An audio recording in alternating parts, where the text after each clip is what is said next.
อ้อยก็งามหญ้าก็งามมามื้อนี้ก็สิมาให้ความรู้กันเกี่ยวกับการลงริปเปอร์เล็กๆน้อยๆไผฮู้ตัวใดก็แชร์กันริปเปอร์นี่ตัวเฮาลงเดี๋ยวนี้มันจะเป็น5ขาเนาะมันจะเป็น5ขาคัน2ขาก็สิแม่น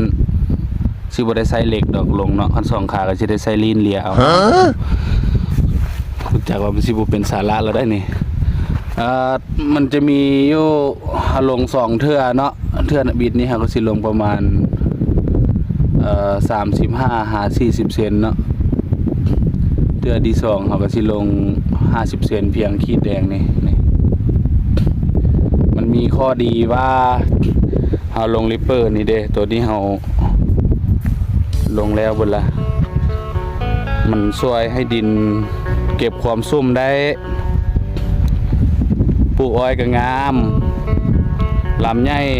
ลำยาว 6-7 เมตรพุ่นแหละลำก็ลำสำแขนพุ่นแหละดินเฮาลงนี่มันก็จะเป็นดินแข็งดินเก้าดินที่ว่าเฮาเฮ็ดมาหลายปีแล้วเนาะมันแข็งเฮาก็จะเอาริปเปอร์ตัว5ขานี่มาลงเพื่อว่าให้ทางพื้นมัน